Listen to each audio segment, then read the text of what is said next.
ಓಂ ಗುರುರ್ಬ್ರಹ್ಮ ಗುರುರ್ವಿಷ್ಣು ಗುರುರ್ದೇವೋ ಮಹೇಶ್ವರಃ ಗುರುರೇವ ಪರಂ ಬ್ರಹ್ಮ ತಸ್ಮೈ ಶ್ರೀ ಗುರವೇ ನಮಃ. ಓಂ ಸ್ಥಾಪಕಾಯ ಚ ಧರ್ಮಸ್ಯ ಸರ್ವಧರ್ಮಸ್ವರೂಪಿಣೇ ಅವತಾರ ವರಿಷ್ಠಾಯ ರಾಮಕೃಷ್ಣಾಯ ತೇ ನಮಃ.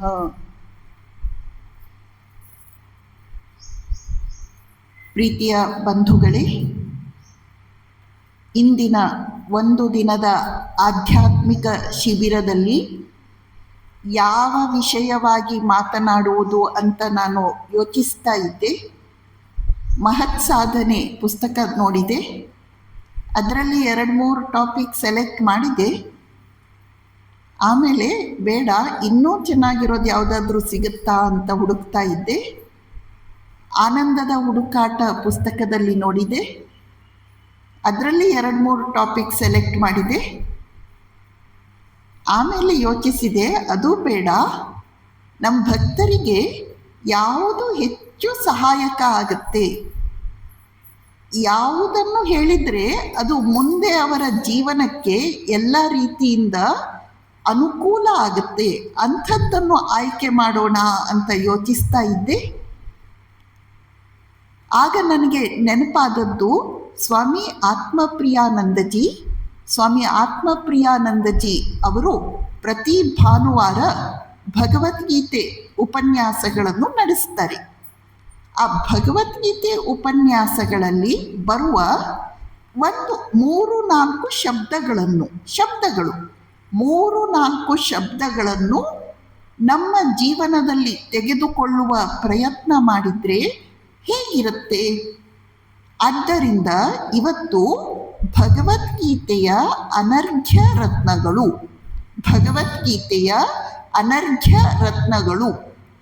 ಎಂಬ ವಿಷಯವಾಗಿ ನಿಮ್ಮ ಜೊತೆ ಕೆಲವು ಚಿಂತನೆಗಳನ್ನು ಹಂಚಿಕೊಳ್ಳೋಣ ಅಂತ ಅಂದ್ಕೊಂಡೆ. ಕೊನೆಯಲ್ಲಿ ನಿಮಗೆ ಹೇಗೆ ಅನಿಸುತ್ತೆ ಅಂತ ಹೇಳಿ. ಕೊನೆಯಲ್ಲಿ ಅದು ನಿಮ್ಮ ಜೀವನಕ್ಕೆ ಸಹಾಯ ಆಗತ್ತಾ ಹೇಗೆ ಅನ್ನುವುದನ್ನು ಆಲೋಚಿಸಿ ಹೇಳಿ. ಭಗವದ್ಗೀತೆ ಒಂದು ರತ್ನ ಭಂಡಾರ. ಆ ಭಂಡಾರದಲ್ಲಿ ಅಸಂಖ್ಯ ರತ್ನಗಳಿವೆ. ಒಂದೊಂದು ರತ್ನದ ಬೆಲೆ ಕಟ್ಟಲಿಕ್ಕೆ ಆಗಲ್ಲ. ಒಂದೊಂದು ರತ್ನವನ್ನು ನಾವು ಆಲೋಚನೆ ಮಾಡುತ್ತಾ ಹೋದಷ್ಟು ಅವುಗಳ ಅರ್ಥವ್ಯಾಪ್ತಿ, ಅರ್ಥ ವಿಸ್ತಾರ ಹೆಚ್ಚೆಚ್ಚು ತೆರೆದುಕೊಳ್ಳುತ್ತಾ ಹೋಗುತ್ತೆ. ಭಗವಂತ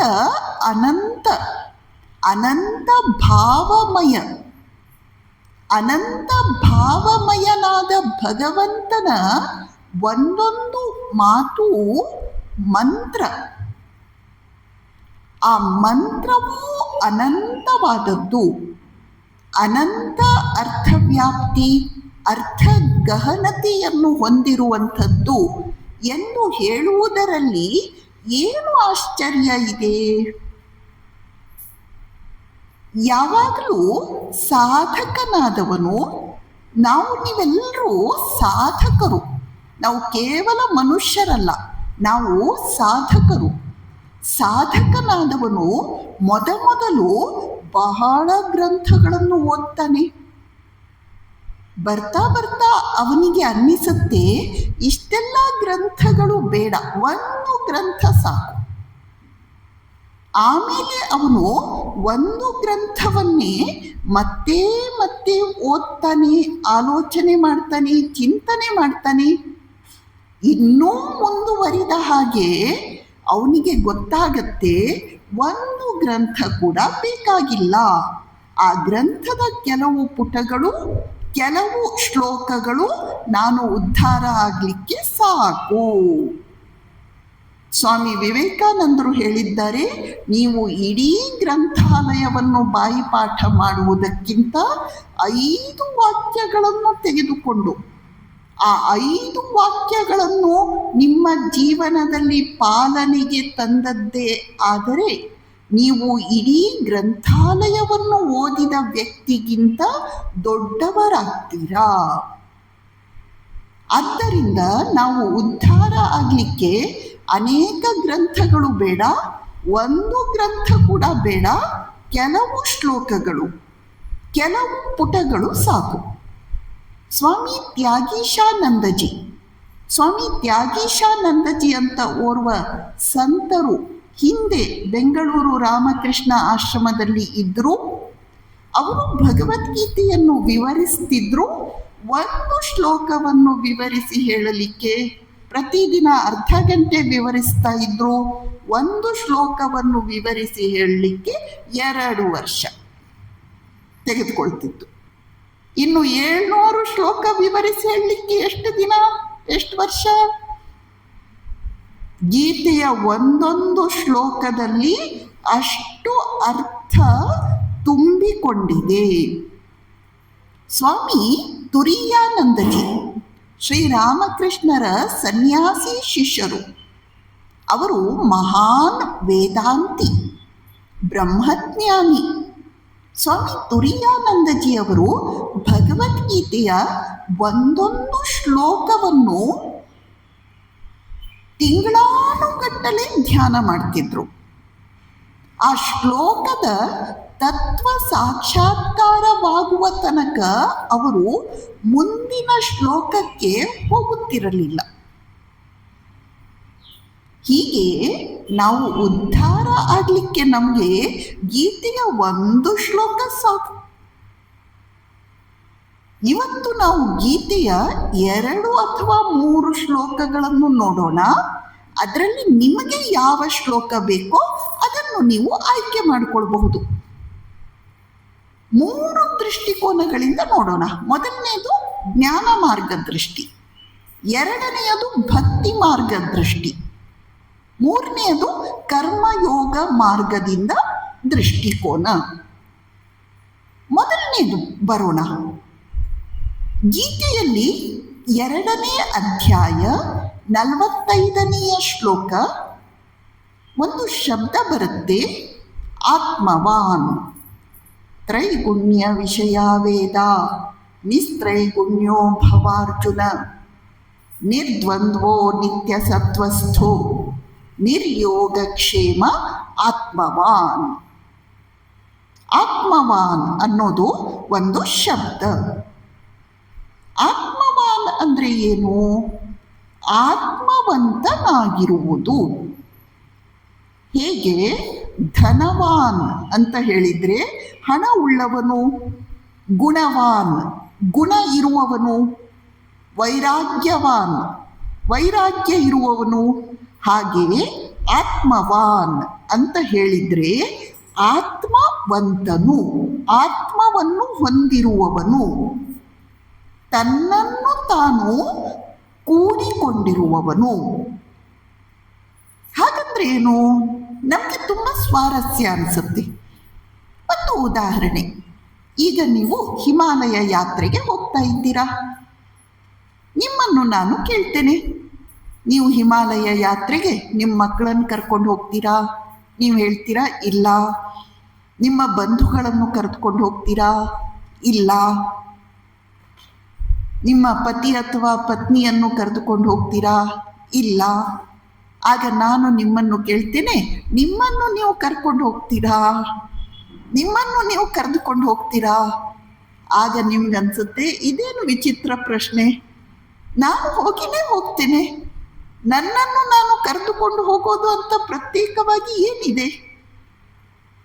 ನಮ್ಮನ್ನು ನಾವು ಹಿಡಿದುಕೊಳ್ಳುವುದು, ಇದು ಆತ್ಮವಾನ್. ತಮಾಷೆ ಏನು ಗೊತ್ತಾ? ಜಗತ್ತಿನ ಸಂತೆಯಲ್ಲಿ ಸಿಕ್ಕಿ ಹಾಕಿಕೊಂಡು ನಾವು ನಮ್ಮನ್ನು ನಾವು ಮರೆತಿದ್ದೇವೆ, ನಮ್ಮನ್ನು ನಾವು ಮರೆತು ಬಿಟ್ಟಿದ್ದೇವೆ. ಪತ್ನಿ, ಪತಿ, ಮಕ್ಕಳು, ಬ್ಯಾಂಕ್ ಬ್ಯಾಲೆನ್ಸ್, ಆಸ್ತಿ ಪಾಸ್ತಿ, ಎಲ್ಲಕ್ಕಿಂತ ಹೆಚ್ಚಾಗಿ ಮೊಬೈಲ್, ಇವುಗಳಲ್ಲಿ ನಾವು ಎಷ್ಟು ಮಗ್ನರಾಗಿ ಬಿಟ್ಟಿದ್ದೇವೆಂದರೆ ನಮ್ಮನ್ನು ನಾವು ಇವತ್ತು ಮರೆತಿದ್ದೇವೆ. ಇದು ನಾವು ಮಾಡಿದ ಎಲ್ಲಕ್ಕಿಂತ ದೊಡ್ಡ ತಪ್ಪು. ಎಲ್ಲಕ್ಕಿಂತ ದೊಡ್ಡ ಅಪರಾಧ ಏನು? ನನ್ನನ್ನು ನಾನು ಮರೆತು ಬಿಟ್ಟಿದ್ದೇನೆ. ಈ ಮರ್ತ್ಯ ಧೂಳಿಯಲ್ಲಿ ಹುಟ್ಟಿ ಬೆಳೆದೆವು ನಾವು, ಈ ಧೂಳಿಯಲ್ಲಿ ದೃಷ್ಟಿ ಕುರುಡಾಯಿತು. ಕವಿ ಒಬ್ಬ ಹೇಳ್ತಾನೆ, ಝೂಟೆ ಜಗಮೆ ದಿಲಲಲ ಚಾಕರ್ ಅಸಲ ವತನ ಕ್ಯೋ ಛೋಡ ದಿಯಾ. ಸುಳ್ಳು, ಅಸತ್ಯ, ಮಾಯೆ ಆದಂತಹ ಜಗತ್ತಿನಲ್ಲಿ ನಿನ್ನನ್ನು ನೀನು ಮಾರಿಕೊಂಡು ನಿನ್ನ ನಿಜವಾದ ಸಂಪತ್ತನ್ನು ಯಾಕೆ ಮರೆತು ಬಿಟ್ಟಿದ್ದೀಯಾ? ಕೌಡಿ ಕೋತೋ ಖೂಬ ಸಮಾಲ, ಲಾಲ ರತನ ಕ್ಯೋ ಛೋಡ ದಿಯಾ. ಬಿಡಿ ಕಾಸಿಗಾಗಿ ದಿನ ಇಡೀ ತಲೆ ಹೊಡ್ಕೊಂಡೆ, ಬಿಡಿ ಕಾಸಿಗಾಗಿ ಇನ್ನಿಲ್ಲದ ಹಾಗೆ ಗುದ್ದಾಡ್ತಿದ್ದೀಯಾ, ಒದ್ದಾಡ್ತಿದ್ದೀಯಾ. ಶ್ರೇಷ್ಠವಾದ ಕೆಂಪು ರತ್ನವನ್ನು ಯಾಕೆ ಮರೆತು ಬಿಟ್ಟಿದ್ದೀಯಾ ಅಂತ ಖಾಲಸ ಅನ್ನುವ ಹಿಂದಿ ಕವಿ ಕೇಳ್ತಾನೆ. ಹಾಗಾದ್ರೆ ನಾವೆಲ್ಲರೂ ಆತ್ಮವಾನ್, ಆದರೆ ಮರೆತು ಹೋಗಿದ್ದೇವೆ. ಆ ಮರ್ತಿರೋದೇ ಎಲ್ಲಕ್ಕಿಂತ ದೊಡ್ಡ ಅಪರಾಧ, ದೊಡ್ಡ ಪ್ರಮಾದ, ದೊಡ್ಡ ತಪ್ಪು. ಈ ಚಿಕ್ಕ ಮಕ್ಕಳನ್ನು ನೋಡಿ, ಅವ್ರು ಹೇಗಿರ್ತಾರೆ? ಚಿಕ್ಕ ಮಕ್ಕಳು ತೊಟ್ಟಿಲಲ್ಲಿ ಮಲಗಿರುತ್ತವೆ, ಅವರಿಗೆ ಆಟ ಆಡಲಿಕ್ಕೆ ಯಾವ ವಸ್ತುನೂ ಬೇಕಾಗಿಲ್ಲ ನೋಡಿ. ಅವ್ರಿಗೆ ಜೊತೆಯಲ್ಲಿ ಇಂಥವ್ರು ಬೇಕು ಅಂತ ಕೂಡ ಇಲ್ಲ ನೋಡಿ. ಅವು ಏನು ಮಾಡುತ್ತವೆ? ಹೊಟ್ಟೆ ತುಂಬಿದ್ರೆ ಸಾಕು, ತಂಪಾಡಿಗೆ ಸಂತೋಷವಾಗಿರುತ್ತವೆ. ಕೈ ಕಾಲು ಆಡಿಸ್ಕೊಂಡು ನಗ್ತಾ ಸಂತೋಷವಾಗಿರುತ್ತವೆ. ಅವುಗಳಿಗೆ ಆಟದ ಸಾಮಾನು ಕೊಟ್ಟರೆ ಸಂತೋಷ, ಇಲ್ದಿದ್ರೆ ದುಃಖ ಅಂತಿದೆಯಾ? ಅವರಿಗೆ ಇಂಥವ್ರ ಜೊತೆ ಇದ್ರೆ ಸಂತೋಷ, ಇಂಥವ್ರು ಇಲ್ದಿದ್ರೆ ದುಃಖ ಅಂತ ಇದೆಯಾ? ಇಲ್ಲ. ಮಕ್ಕಳು ತಮ್ಮ ಸ್ವರೂಪದಲ್ಲಿ ತಾವು, ತನ್ನಲ್ಲಿ ತಾವು ಆನಂದವಾಗಿರುತ್ತವೆ. ಇದು ಆತ್ಮವಾನ್. ನಾನು ಸಂತೋಷವಾಗಿರಲಿಕ್ಕೆ ಪತಿಯಾಗಲಿ, ಪತ್ನಿಯಾಗಲಿ, ಮಕ್ಕಳಾಗಲಿ, ಬ್ಯಾಂಕ್ ಬ್ಯಾಲೆನ್ಸ್ ಆಗಲಿ, ಶೇರ್ಸ್ ಆಗಲಿ, ಮೊಬೈಲ್ ಆಗಲಿ ಬೇಕಾಗಿಲ್ಲ. ನಾನಿದ್ರೆ ಸಾಕು. ಹೌದ್ ತಾನೆ? ನಾವು ನನ್ನ ಜೊತೆ ನಾನಿರುವುದು ಇದನ್ನೇ ಬಿಟ್ಬಿಟ್ಟಿದ್ದೇವೆ, ಇದನ್ನೇ ಮರ್ತಿದ್ದೇವೆ. ಜಗತ್ತಿನಲ್ಲಿ 100 ತಾಪತ್ರಯಗಳ ನಡುವೆ ಸಿಕ್ಕಾಕೊಂಡು ಆ 100 ತಾಪತ್ರಯ, ಚಿಂತೆ, ಸಮಸ್ಯೆಗಳನ್ನೇ ಹಾಸಿ ಹೊದ್ಕೊಂಡು ಇದೇ ನನ್ನ ಜೀವನ, ಇದು ಇಲ್ದಿದ್ರೆ ನಡೆಯೋದೇ ಇಲ್ಲ ಅಂತ ತಪ್ಪಾಗಿ ತಿಳಿದುಕೊಂಡು ನಮ್ಮನ್ನು ನಾವು ಮರೆತಿದ್ದೇವೆ. ಆತ್ಮವಾನ್ ಅಂದ್ರೆ ನನ್ನ ಜೊತೆ ನಾನಿರೋದು, ನನ್ನಲ್ಲಿ ನಾನಿರೋದು. ನಾನು ಸಂತೋಷವಾಗಿರ್ಲಿಕ್ಕೆ ನನಗೆ ಆಸ್ತಿ ಪಾಸ್ತಿ, ಮಕ್ಕಳು ಮೊಮ್ಮಕ್ಕಳು, ಇನ್ನೊಂದು ಮತ್ತೊಂದು, ಮೊಬೈಲು, ಇಂಟರ್ನೆಟ್ಟು ಇವೆಲ್ಲ ಇದ್ರೂ ಸರಿ, ಇಲ್ದಿದ್ರೂ ಸರಿ. ಆ ರೀತಿ ಇರಬೇಕು. ಇದ್ರೂ ಸರಿ, ಇಲ್ದಿದ್ರೂ ಸರಿ. ಇದ್ರೆ ಸಂತೋಷ, ಉಪಯೋಗಿಸಿಕೊಳ್ಳೋಣ. ಆದರೆ ನನ್ನನ್ನು ನಾನು ಮರೆತು ಅವುಗಳಲ್ಲಿ ಇನ್ವಾಲ್ವ್ ಆಗುವ ಅವಶ್ಯಕತೆ ಇದೆಯಾ? ಕೆಂಪು ರತ್ನವನ್ನು ಬಿಟ್ಟು, ನಮ್ಮಲ್ಲಿರುವ ಕೆಂಪು ರತ್ನವನ್ನು ಬಿಟ್ಟು ಬಿಡಿಗಾಸಿಗಾಗಿ, ಚಿಲ್ಲರೆ ಹಣಕ್ಕಾಗಿ ಗುದ್ದಾಡುವ ಅವಶ್ಯಕತೆ ಇದೆಯಾ? ಆದ್ದರಿಂದ ನಾವು ಎಲ್ಲಕ್ಕಿಂತ ಮೊದಲು ಆತ್ಮವಾನ್ ಆಗಿರಬೇಕು. ನನ್ನಲ್ಲಿ ನಾನು, ನನ್ನೊಂದಿಗೆ ನಾನು, ನನ್ನಲ್ಲಿ ನನಗೆ ಸಂತೋಷ, ಆನಂದ, ತೃಪ್ತಿ. ಈ ಒಂದು ಸ್ವಭಾವವನ್ನು ನಾವು ಅಭ್ಯಾಸ ಮಾಡ್ತಾ ಹೋಗಬೇಕು. ಉಪನಿಷತ್ತು ಹೇಳುತ್ತೆ, ಆತ್ಮರತಃ ಆತ್ಮಕ್ರೀಡಃ. ಆತ್ಮ ಅಂದರೆ ನನ್ನಲ್ಲಿ ನಾನು, ಆತ್ಮನಲ್ಲಿಯೇ ನಾವು ಆನಂದ ಪಡೋದು, ಆತ್ಮನಲ್ಲಿಯೇ ನಾವು ಕ್ರೀಡಿಸುವುದು. ಆತ್ಮರತಃ ಆತ್ಮಕ್ರೀಡಃ ಭಗವದ್ಗೀತೆಯಲ್ಲಿ ಬರುತ್ತೆ. ಯಸ್ತ್ವಾತ್ಮರತಿರೇವ ಸ್ಯಾತ್ ಆತ್ಮತೃಪ್ತಶ್ಚ ಮಾನವಃ ಆತ್ಮನ್ನೇವ ಚ ಸಂತುಷ್ಟ ತಸ್ಯ ಕಾರ್ಯಂ ನ ವಿದ್ಯತೆ. ನಾವು ಆತ್ಮನಲ್ಲಿ ತೃಪ್ತಿಯನ್ನು ಕಾಣಬೇಕು, ಆತ್ಮನಲ್ಲಿ ಆರಾಮವನ್ನು ಕಾಣಬೇಕು, ಆತ್ಮನಲ್ಲಿ ಸುಖವನ್ನು ಕಾಣಬೇಕು. ಆಗ ನಮಗೆ ಜಗತ್ತಿನಲ್ಲಿ ಯಾವ ವಸ್ತು ಇದ್ರೇನು ಹೋದ್ರೇನು ವ್ಯತ್ಯಾಸ ಇಲ್ಲ. ನಮ್ಮಲ್ಲಿ ನಾವು ಆಗ ಪೂರ್ಣವಾಗಿ ಇರುತ್ತೇವೆ. ಸ್ವಲ್ಪ ಆಲೋಚನೆ ಮಾಡಿ ನೋಡಿ, ನಮಗೆ ಎಲ್ಲಕ್ಕಿಂತ ಹೆಚ್ಚು ಇಂಪಾರ್ಟೆಂಟ್ ಯಾವುದು ಜೀವನದಲ್ಲಿ? ನಮಗೆ ಜೀವನದಲ್ಲಿ ಎಲ್ಲಕ್ಕಿಂತ ಹೆಚ್ಚು ಇಂಪಾರ್ಟೆಂಟ್ ಆಗಿರೋದು ಯಾವುದು? ಒಂದು ಉದಾಹರಣೆ ಸ್ವಾಮಿ ಆತ್ಮಪ್ರಿಯಾನಂದಜಿ ಅವರು ಹೇಳುತ್ತಾರೆ. ಅವರು ಕಂಡಂತಹ ಘಟನೆ, ಇಬ್ಬರು ದಂಪತಿಗಳಿದ್ರು. ಅವರಿದ್ದದ್ದು ಅಂಡಮಾನ್ ನಿಕೋಬಾರ್, ಪೋರ್ಟ್ ಬ್ಲೇರ್ ಅಲ್ಲಿದ್ದದ್ದು. 2001 ಆವಾಗ ಭಯಂಕರ ಸುನಾಮಿ ಬಂತು. ಸಮುದ್ರ ದಡದಲ್ಲೇ 3ನೇ ಮಹಡಿಯ ಮೇಲೆ ಇರುವ ಒಂದು ಕೋಣೆಯಲ್ಲಿ ಅವರು ಪತಿ ಪತ್ನಿ ಇಬ್ಬರು ಇದ್ರು.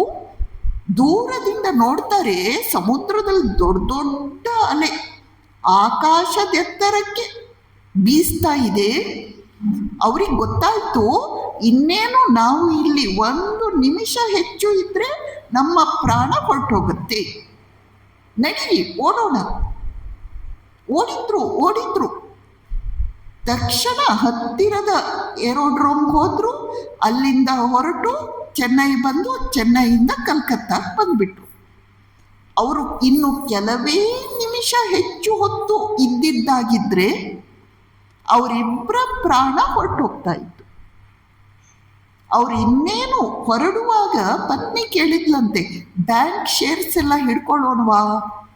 ಬ್ಯಾಂಕ್ ಶೇರ್ಸ್ ಹಿಡ್ಕೊಳ್ಳಿಕ್ಕೆ ಹೊರಟ್ರೆ ನಾವು ನಮ್ಮ ಪ್ರಾಣವನ್ನು ಕಳೆದುಕೊಳ್ತೇವೆ. ಅವರಿಬ್ಬರು ಜೀವನದಲ್ಲಿ ಎಲ್ಲವನ್ನು ಕಳೆದುಕೊಂಡ್ರು. ಆದರೆ ಅವರಿಬ್ಬರು ಹೇಳ್ತಿದ್ರು, ನಾವು ಬಹಳ ಸಂತೋಷವಾಗಿದ್ದೀವಿ. ಯಾಕೆ? ಸದ್ಯ ಬದುಕಿದ್ದೇವಲ್ಲ. ಹಾಗಂದ್ರೇನು? ನಮಗೆ ಜೀವನದಲ್ಲಿ ಎಲ್ಲಕ್ಕಿಂತ ಮುಖ್ಯವಾಗಿ ಬೇಕಾದ ವಸ್ತು ಏನು? ಈಗ ಒಂದು ವೇಳೆ ಈ ಕ್ಷಣ ಭೂಕಂಪ ಆಯಿತು, ನಾವು ಮೊದಲು ಏನು ಯೋಚನೆ ಮಾಡ್ತೇವೆ?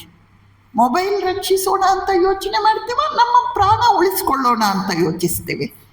ನಮ್ಗೆ ಯಾವುದು ಎಲ್ಲಕ್ಕಿಂತ ಮುಖ್ಯವಾದದ್ದು? ನಮ್ಮ ಪ್ರಾಣ. ಹಾಗಂದ್ರೆ ಏನು? ನನಗೆ ಎಲ್ಲಕ್ಕಿಂತ ಪ್ರಿಯವಾದದ್ದು ನಾನು, ಆಮೇಲೆ ಎಲ್ಲ, ಆಮೇಲೆ ಪತ್ನಿ, ಪತಿ, ಮಕ್ಕಳು, ಮೊಮ್ಮಕ್ಕಳು, ಆಸ್ತಿ ಪಾಸ್ತಿ, ಮೊಬೈಲು, ಬ್ಯಾಂಕ್ ಬ್ಯಾಲೆನ್ಸು ಎಲ್ಲ ಆಮೇಲೆ. ಎಲ್ಲಕ್ಕಿಂತ ಮೊದಲು ನಮಗೆ ಯಾವುದು ಇಂಪಾರ್ಟೆಂಟ್? ನಾನು. ಆತ್ಮನಸ್ತು ಕಾಮಾಯ. ನಾವು ನಮ್ಮನ್ನು ನಾವು ಬಹಳ ಪ್ರೀತಿಸ್ತೇವೆ. ಆ ನಾನುವನ್ನು ನಾವು ತಪ್ಪಾಗಿ ನಾನು ದೇಹ, ನಾನು ಪ್ರಾಣ, ನಾನು ಮನಸ್ಸು, ನಾನು ಬುದ್ಧಿ ಅಂತ ತಿಳಿದುಕೊಂಡು ಬಿಟ್ಟಿದ್ದೇವೆ. ಅಲ್ಲಿ ಸಮಸ್ಯೆ ಆಗಿದೆ. ಈಗ ನಿಜವಾದ ನಾನುವನ್ನು ಕಂಡುಕೊಂಡು ಅಲ್ಲಿ ನೆಲೆಸುವ ಪ್ರಯತ್ನ ಮಾಡಬೇಕು. ಇದು ಆತ್ಮವಾನ್. ಶ್ರೀಕೃಷ್ಣ ಹೇಳುತ್ತಾ ಇರುವಂತಹ ಆತ್ಮವಾನ್. ಒಂದು ಸುಂದರ ಭಜನೆ ಬರುತ್ತೆ. ಶ್ರೀರಾಮಕೃಷ್ಣರಿಗೆ ಆ ಭಜನೆ ಅತ್ಯಂತ ಪ್ರಿಯವಾಗಿತ್ತು. ನಿನ್ನಲ್ಲಿಯೇ ನೀನಿರು ಮನವೇ, ಅನ್ಯಾಶ್ರಯವನ್ನರಸದಿರು. ಓ ಮನಸ್ಸೇ, ನಿನ್ನಲ್ಲೇ ನೀನಿರು. ಅವರು ಬೇಕು, ಇವರು ಬೇಕು, ಆ ವಸ್ತು ಬೇಕು, ಈ ವಸ್ತು ಬೇಕು, ಅದೆಲ್ಲ ಬಿಟ್ಟು ಹಾಕು. ಯಾಕೆ? ನೀನಾವುದ ನೀತರ ಹುಡುಕುತ್ತಲಿಹೆಯೋ ಅದೇ ನಿನ್ನೆದೆಯೊಳಗಿರುತ್ತಿರಲು. ನೀನು ಯಾವುದನ್ನು ಹುಡುಕ್ತಾ ಇದ್ದೀಯೋ ಅದು ನಿಜವಾಗಿ ಹೊರಗಡೆ ಇಲ್ಲ, ನಿನ್ನ ಒಳಗಿದೆ. ಅದನ್ನು ಮೊದಲು ಕಂಡುಕೋ. ಹೃದಯದ ಕರೆಗೋ ಗೊಡುವನು ಅವನು, ಸರ್ವ ಸಿದ್ಧಿಗಳ ಪರುಷಮಣಿ. ನಿನ್ನೆದೆಯೊಳಗೆ ಹುದುಗಿದೆ ಕಾಣೋ ಸಕಲೈಶ್ವರ್ಯದ ರನ್ನಗಣಿ. ಮುತ್ತು ರತುನಗಳು ಪಚ್ಚೆ ಹರಳುಗಳು ಹೃದಯ ಮಂದಿರದ ಅಂಗಳದಿ. ಚದುರಿ ಬಿದ್ದಿರಲು ಹುಡುಕುತ್ತಿರುವೆ ಅದನ್ನು ಎಲ್ಲಿ, ಮರುಳನಂತೆ ಅನ್ಯಾಶ್ರಯದಿ. ಈ ಭಜನೆಯ ತಾತ್ಪರ್ಯ ಏನು ಅಂದರೆ, ನಾವು ಹೊರಗಡೆ ಜಗತ್ತಿನಲ್ಲಿ ಸುಖವನ್ನು ಹುಡುಕ್ತಾ ಇದ್ದೇವೆ, ಆದರೆ ಅದು ನಮಗೆ ಸಿಗಲ್ಲ. ಯಾಕಂದ್ರೆ ಸುಖ ಇರೋದು ನಮ್ಮ ಒಳಗೆ. ಮುತ್ತು ರತ್ನ ಪಚ್ಚೆ ಹರಳು ಎಲ್ಲ ಕೋಟಿ ಕೋಟಿ ರೂಪಾಯಿ ಬೆಲೆ ಬಾಳುವ ವಸ್ತುಗಳು, ಅವೆಲ್ಲ ಹೃದಯದಲ್ಲಿ ಚದುರಿ ಬಿದ್ದಿವೆ. ಆದ್ದರಿಂದ ಅದನ್ನು ಪಡೆಯಲಿಕ್ಕೆ ನೀನು ಪ್ರಯತ್ನ ಪಡು. ಹೊರಗಡೆ ಯಾವತ್ತೂ ನಮಗೆ ಸುಖ ಶಾಂತಿ ನೆಮ್ಮದಿ ಸಿಗಲ್ಲ. ಇದನ್ನು ನಾವು 100ಕ್ಕೆ 100 ತಿಳಿದುಕೊಳ್ಬೇಕು. ಫಸ್ಟ್ ಪಾಯಿಂಟ್, ನಮಗೆ ಭ್ರಮೆ. ಅವ್ರು ನಮ್ಗೆ ಸುಖ ಕೊಡ್ತಾರೆ, ಇವ್ರು ನಮ್ಗೆ ಸುಖ ಕೊಡ್ತಾರೆ, ಈ ವಸ್ತು ನನಗೆ ಸುಖ ಕೊಡುತ್ತೆ, ಈ ವಸ್ತು ನನಗೆ ಸುಖ ಕೊಡುತ್ತೆ. ಇಲ್ಲ, ಯಾವ ಹೊರಗಿನ ವಸ್ತುವು ನಮಗೆ ಸುಖ ಕೊಡಲ್ಲ. ನನ್ನ ಒಳಗೆ ಇರುವ ಆತ್ಮ ಒಂದೇ ನನಗೆ ಸುಖವನ್ನು ಕೊಡುತ್ತೆ. ಇದನ್ನು ನಾವು ಫಸ್ಟ್ ಪಾಯಿಂಟ್ 100% ತಿಳ್ಕೊಂಡು ಬಿಡಬೇಕು. ಯಾವಾಗ ನಮಗೆ ಅರ್ಥ ಆಗುತ್ತಲ್ಲ, ಆಗ ನಾವು ಹೊರಗಿನ ವಸ್ತುಗಳಿಗೆ ಇಂಪಾರ್ಟೆನ್ಸ್ ಕೊಡಲ್ಲ, ಮಹತ್ವ ಕೊಡಲ್ಲ. ಎರಡನೇದು. ಮೂರನೇದು, ಆಗ ನಾವು ಒಳಗಿನ ವಸ್ತುವನ್ನು ಪಡೆಯಲು ಪ್ರಯತ್ನ ಮಾಡ್ತೇವೆ. ಧ್ಯಾನ, ಸಾಧನೆ, ಚಿಂತನೆ, ವಿವೇಕ ವಿಚಾರ ಮಾಡುತ್ತೇವೆ. ಆದ್ದರಿಂದ ಆತ್ಮವಾನ್ ಕೃಷ್ಣ ಹೇಳ್ತಾ ಇದ್ದಾನೆ, ನಿನ್ನನ್ನು ನೀನು ಕಂಡುಕೋ. ಜಗತ್ತಿನ ಸಂತೆಯಲ್ಲಿ ಬಂದು ನಿನ್ನನ್ನು ನೀನು ಮರೆತು ಬಿಟ್ಟಿದ್ದೀಯಾ?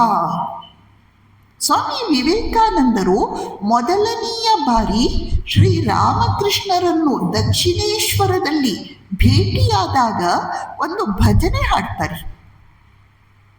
ನಡಿನಿ ಮನವೇ ನಿಜ ಆಲಯಕ್ಕೆ, ಸಂಸಾರ ದೇಶದಿ ವಿದೇಶ ವೇಷದಿ, ಸುಮ್ಮನೆ ಇಲ್ಲಿ ಅಲಿಯುವುದೇತಕ್ಕೆ, ಮನ್ ಚಲೋ ನಿಜ ನಿಕೇತನೆ. ಓ ಮನಸ್ಸೇ, ನಡಿ, ನಮ್ಮ ನಿಜವಾದ ಮನೆಗೆ ಹೋಗೋಣ. ಈ ಸಂಸಾರ ಅನ್ನುವ ವಿದೇಶದಲ್ಲಿ ನಾವು ವಿದೇಶಿ ವೇಷವನ್ನು ಹಾಕ್ಕೊಂಡು ಅಲಿಯುವ ಅವಶ್ಯಕತೆ ಇಲ್ಲ. ನಮ್ಮ ಸ್ವರೂಪದಲ್ಲಿ ನಾವು ನೆಲೆಸೋಣ ಅಂತ ಹೇಳುವಂತಹ ಭಜನೆ ಇದು. ಯಾವುದದು ನಮ್ಮ ನಿಜವಾದ ಸ್ವರೂಪ? ಆತ್ಮವಾನ್. ಆತ್ಮವಾನ್ ಅದನ್ನೇ ಕೃಷ್ಣ ಇಲ್ಲಿ ಹೇಳ್ತಾ ಇದ್ದಾನೆ. ಯೋಂತ ಸುಖೋಂತರಾರಾಮ ಸ್ತತಾಂತರ್ ಜ್ಯೋತಿರೇವಯ ಸ ಯೋಗಿ ಬ್ರಹ್ಮ ನಿರ್ವಾಣಂ ಬ್ರಹ್ಮಬೋಧೋದಿ ಗಚ್ಚತಿ. ಆತ್ಮನಲ್ಲಿ ಆರಾಮ, ಆತ್ಮನಲ್ಲಿ ಸುಖ, ಆತ್ಮನಲ್ಲಿ ಜ್ಯೋತಿಯನ್ನು ಕಾಣಬೇಕು. ನಾವು ಧ್ಯಾನ ಮಾಡ್ತಾ ಮಾಡ್ತಾ, ಜಪ ಸಾಧನೆಯನ್ನು ಮಾಡ್ತಾ ಮಾಡ್ತಾ ನಮ್ಮ ಒಳಗಡೆ ಒಂದು ದಿವ್ಯವಾದ ಬೆಳಕು ಕಾಣಿಸುತ್ತಂತೆ. ಹೊರಗಡೆ ಎಲ್ಲೂ ಕಾಣಲಿಕ್ಕೆ ಸಿಗದಂತಹ ಅದ್ಭುತವಾದ ಬೆಳಕು ಕಾಣಿಸುತ್ತೆ ಅಂತೆ. ಆ ಬೆಳಕು ಕಾಣಿಸಿದಾಗ ನಾವು ಹೇಳ್ತೇವಂತೆ, ಏಕಿ ಏಕಿ. ಬಂಗಾಳಿಯಲ್ಲಿ ಏಕಿ ಏಕಿ ಅಂದರೆ ಏನಿದು ಏನಿದು, ಏನು ಅದ್ಭುತ, ಏನು ಅದ್ಭುತ, ಏನು ಆಶ್ಚರ್ಯ, ಏನು ಆಶ್ಚರ್ಯ. ಪರಮಾದ್ಭುತವಾದ ಜ್ಯೋತಿಯನ್ನು ನಾವು ಕಾಣ್ತೇವೆ. ಅದೇ ನನ್ನ ನಿಜವಾದ ಸ್ವರೂಪ, ಆತ್ಮವಾನ್. ಕೃಷ್ಣ ಹೇಳ್ತಾ ಇರೋದು.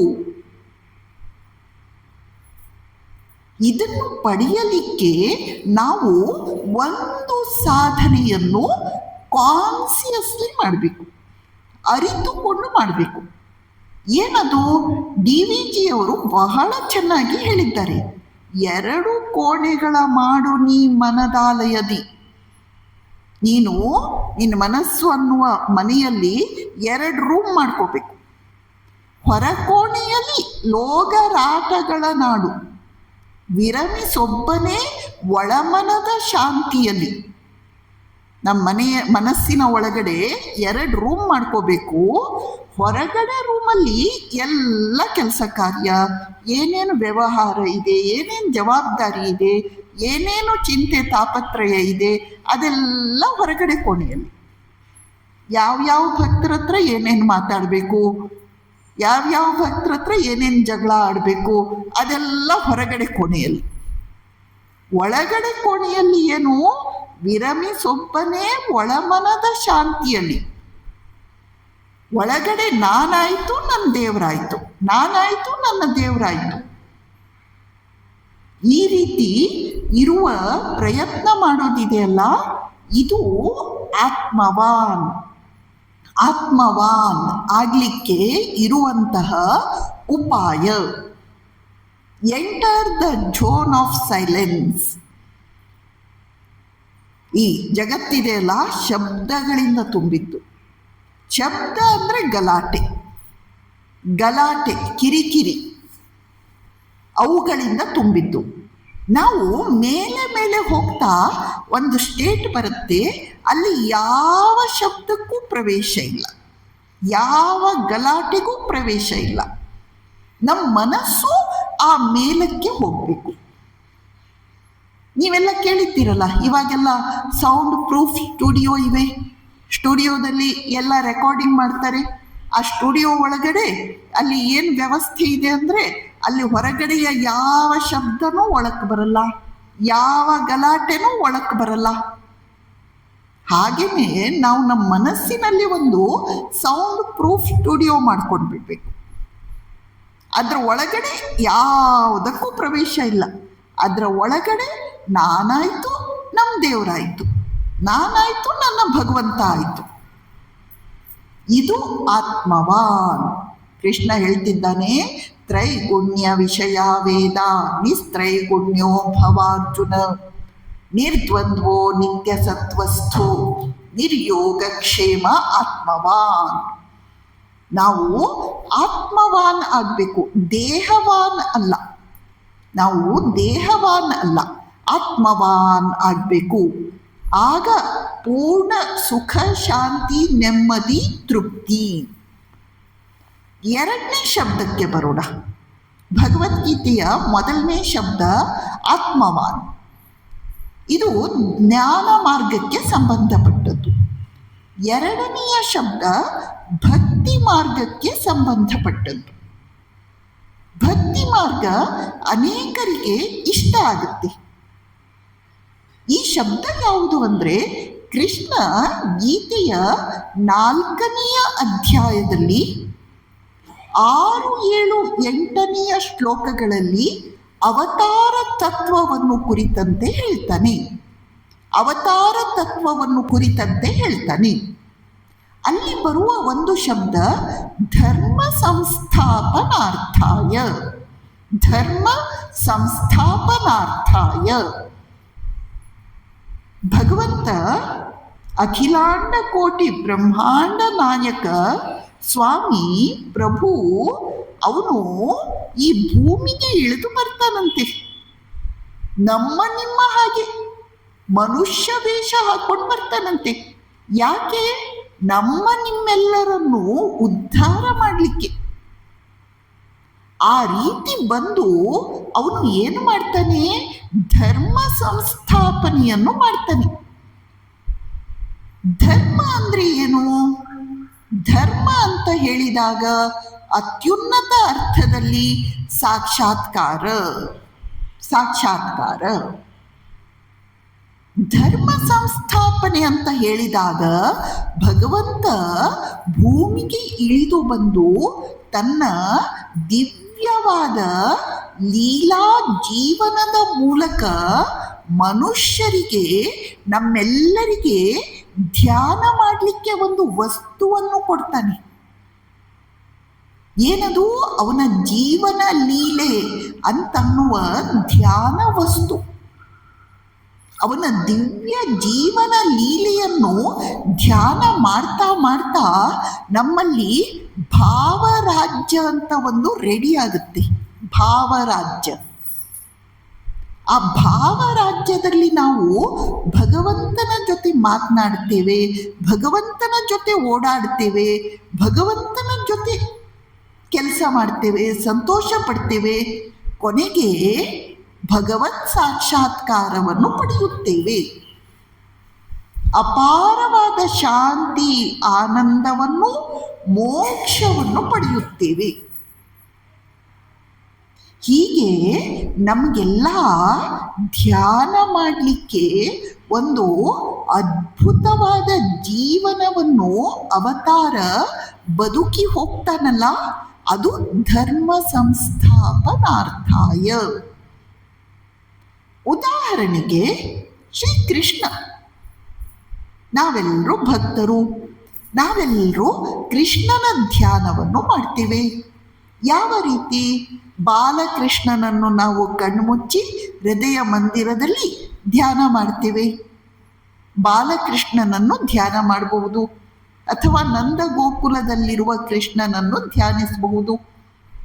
ಕೃಷ್ಣನ ಬೃಂದಾವನ ಲೀಲೆಯನ್ನು ಧ್ಯಾನ ಮಾಡಬಹುದು, ಅಥವಾ ಗೋಪೀಜನ ವಲ್ಲಭ ಶ್ರೀಕೃಷ್ಣನನ್ನು ಧ್ಯಾನಿಸಬಹುದು, ಅಥವಾ ಗೀತಾಚಾರ್ಯ ಭಗವದ್ಗೀತೆಯನ್ನು ಮೊಳಗಿದ ಶಾಂತಂ ಸಿಂಹನಾದಂ ಮಧುರಂ ಆದಂತಹ ಶ್ರೀಮದ್ ಭಗವದ್ಗೀತಾ ವಾಣಿಗಳನ್ನು ನಾವು ಧ್ಯಾನಿಸಬಹುದು, ಅಥವಾ ದ್ವಾರಿಕೆಯ ಚಕ್ರವರ್ತಿಯಾದ ಶ್ರೀಕೃಷ್ಣನನ್ನು ನಾವು ಧ್ಯಾನಿಸಬಹುದು. ಕೃಷ್ಣನನ್ನು ಧ್ಯಾನಿಸೋದು ಅಂದರೆ ಏನು ಅಂದರೆ, ನಾವು ಸ್ಥಿರವಾಗಿ ಕುಳಿತುಕೊಳ್ತೇವೆ, ಮನಸ್ಸು ಬುದ್ಧಿಯನ್ನು ಸ್ಥಿರ ಮಾಡ್ತೇವೆ. ಆಮೇಲೆ ಮನಸ್ಸಿನಲ್ಲಿ ಕೃಷ್ಣನ ಜೀವನದ ಒಂದೊಂದೇ ಘಟನೆಗಳನ್ನು, ಯಾವ ರೀತಿ ನಾವು ಸಿನಿಮಾ ನೋಡ್ತೇವಲ್ಲ, ಆ ರೀತಿ ಮನಸ್ಸಿನ ಮುಂದೆ ಒಂದೊಂದೇ ಕೃಷ್ಣನ ಜೀವನದ ಘಟನೆಗಳನ್ನು ತಂದುಕೊಳ್ತಾ ಹೋಗುದು. ಹೀಗೆ ಸಿನಿಮಾ ನೋಡೋದ್ರಿಂದ ಏನಾಗುತ್ತೆ ಅಂದರೆ, ನಮ್ಮ ಮನಸ್ಸು ಶಾಂತ ಆಗುತ್ತೆ, ಪವಿತ್ರ ಆಗುತ್ತೆ. ನಮ್ಮ ಮನಸ್ಸು ಭಗವತರಕ್ಕೆ ಏರಿಸಲ್ಪಡುತ್ತೆ.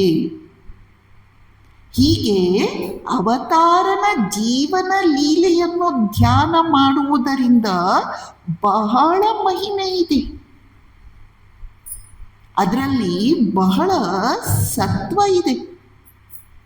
ಶ್ರೀರಾಮಕೃಷ್ಣರ ಜೀವನ ಲೀಲೆಯನ್ನು ಒಂದು ಉದಾಹರಣೆಯಾಗಿ ತೆಗೆದುಕೊಳ್ಳೋಣ.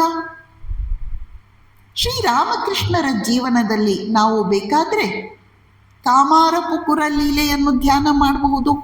ನೀವೆಲ್ಲ ಯುಗಾವತಾರ ಶ್ರೀರಾಮಕೃಷ್ಣ ಗ್ರಂಥ ಓದಿದ್ದೀರಾ? ಶ್ರೀರಾಮಕೃಷ್ಣರು ಕಾಮಾರಪುಕುರದಲ್ಲಿದ್ದಾಗ ಏನು ಘಟನೆಗಳು ನಡೆದವು, ಅಲ್ಲಿ ಅವರ ಚಾರಿತ್ರ್ಯ ಹೇಗೆ ವ್ಯಕ್ತ ಆಗಿದೆ, ಶ್ರೀರಾಮಕೃಷ್ಣರು ಬಾಲ್ಯದಲ್ಲಿ ವ್ಯಕ್ತಪಡಿಸಿದಂತಹ ಆ ಭಕ್ತಿ ಭಾವ, ಇವನ್ನೆಲ್ಲ ಒಂದೊಂದಾಗಿ ಸಿನಿಮಾ ನೋಡುವಂತೆ ನೋಡ್ತಾ ಬರೋದು. ಕಾಮಾರಪುಕುರ ಲೀಲೆಯ ಧ್ಯಾನ. ಅನಂತರ ದಕ್ಷಿಣೇಶ್ವರ ಲೀಲೆಯನ್ನು ಧ್ಯಾನ ಮಾಡಬಹುದು. ಶ್ರೀರಾಮಕೃಷ್ಣರು ದಕ್ಷಿಣೇಶ್ವರ ದೇವಸ್ಥಾನ ಪ್ರತಿಷ್ಠಾಪನೆಯಾದ ದಿನ ಅಲ್ಲಿಗೆ ಬಂದಿದ್ರು. ಅಂದು ರಾತ್ರಿ ಇಡೀ ನಡೆದಂತಹ ಎಲ್ಲ ಕಾರ್ಯಕ್ರಮಗಳಿಗೆ ರಾಮಕೃಷ್ಣರು ಸಾಕ್ಷಿಯಾಗಿದ್ರು. ಅನಂತರ ಅವರು ಕಲ್ಕತ್ತಾಕ್ಕೆ ಹೋಗಿ ಬರ್ತಾರೆ. ದಕ್ಷಿಣೇಶ್ವರದಲ್ಲಿ ಅವರು ಸ್ವಲ್ಪ ಕಾಲ ವಾಸವಾಗ್ತಾ ಇದ್ದ ಹಾಗೆ ಅವರಿಗೆ ದಕ್ಷಿಣೇಶ್ವರದ ಬಗ್ಗೆ ಪ್ರೇಮ ಬೆಳೆಯುತ್ತೆ. ಶ್ರೀರಾಮಕೃಷ್ಣರು ಗಂಗೆಯ ದಡದಲ್ಲಿ ಸ್ವಯಂ ಪಾಕವನ್ನು ಮಾಡಿಕೊಂಡು ಸೇವಿಸ್ತಾ ಇದ್ರು. ಅನಂತರ ಶ್ರೀರಾಮಕೃಷ್ಣರು ಮಥುರನ ವಿನಂತಿಯ ಮೇರೆಗೆ ಕಾಳಿಯನ್ನು ಅಲಂಕರಿಸುವ ಸೇವೆಯನ್ನು ಮಾಡ್ತಾರೆ. ಆಮೇಲೆ ರಾಧಾ ಗೋವಿಂದ ಸ್ವಾಮಿಯ ಕಾಲು ಮುರಿದು ಹೋಗುತ್ತೆ. ಅದನ್ನು ಶ್ರೀರಾಮಕೃಷ್ಣರು ಯಾವ ಭಕ್ತಿಯ ಗೋಂದನ್ನು ಅಂಟಿಸಿ ಜೋಡಿಸಿದ್ರೋ ಗೊತ್ತಿಲ್ಲ, ಕಾಲನ್ನು ಜಾಯಿನ್ ಮಾಡಿದ್ರು ಶ್ರೀರಾಮಕೃಷ್ಣರು. ಈಗ ಶ್ರೀರಾಮಕೃಷ್ಣರು ರಾಧಾಕಾಂತ ಸ್ವಾಮಿಯ ದೇವಸ್ಥಾನದ ಅರ್ಚಕರಾಗ್ತಾರೆ. ರಾಧಾಕಾಂತ ಸ್ವಾಮಿಯನ್ನು ಅವರು ಯಾವ ರೀತಿ ಪೂಜೆ ಮಾಡ್ತಾ ಇದ್ರು ಅಂದ್ರೆ, ದೇವೋ ಭೂತ್ವಾ ದೇವೋ ಯಜೇತ್, ಭಗವಂತನೇ ಆಗಿ ಭಗವಂತನ ಪೂಜೆಯನ್ನು ಅವರು ಮಾಡ್ತಾ ಇದ್ರಂತೆ. ಅಲ್ಲಿಂದ ಅವರು ಕಾಳಿ ದೇವಸ್ಥಾನದ ಅರ್ಚಕರಾದ್ರು. ಆಮೇಲೆ ತೀವ್ರತಮ ವ್ಯಾಕುಲತೆಯ ಬಲದಿಂದ ತಾಯಿ ಕಾಳಿಯನ್ನು ಸಾಕ್ಷಾತ್ಕರಿಸಿಕೊಂಡ್ರು. ಹೀಗೆ ನಾವು ಶ್ರೀರಾಮಕೃಷ್ಣರ ಜೀವನ ಲೀಲೆಯನ್ನು ಒಂದೊಂದಾಗಿ ಕಣ್ಣು ಮುಂದೆ ನೋಡ್ತಾ ಹೋಗ್ಬೇಕು ಮತ್ತು ಪ್ರೇಮದಿಂದ ನೋಡಬೇಕು. ಕೇವಲ ಸುಮ್ಮನೆ ನೋಡೋದಲ್ಲ. ಧ್ಯಾನ ಅಂತ ಹೇಳಿದಾಗ ಅಲ್ಲಿ ಒಂದು ಇಂಗ್ರೀಡಿಯಂಟ್ ಇರಬೇಕು, ಅದು ಪ್ರೇಮ. ಪ್ರೇಮದಿಂದ ಶ್ರೀರಾಮಕೃಷ್ಣರನ್ನು ನಾವು ಭಾವಿಸ್ತಾ ಹೋಗ್ಬೇಕು. ಜೊತೆಯಲ್ಲಿ ಇನ್ನೊಂದು ಇಂಗ್ರೀಡಿಯಂಟ್ ಇರಬೇಕು, ಅದು ಶ್ರೀರಾಮಕೃಷ್ಣರನ್ನು ಜೀವಂತವಾಗಿ ನೋಡುವ ಪ್ರಯತ್ನ ಮಾಡಬೇಕು. ನಾವು ಧ್ಯಾನ ಮಾಡ್ತೇವಂತ ಹೇಳ್ತೇವೆ, ಸುತ್ತಿ ಹೋದ ಮನದಲ್ಲಿ 100 ಯೋಚನೆಗಳು.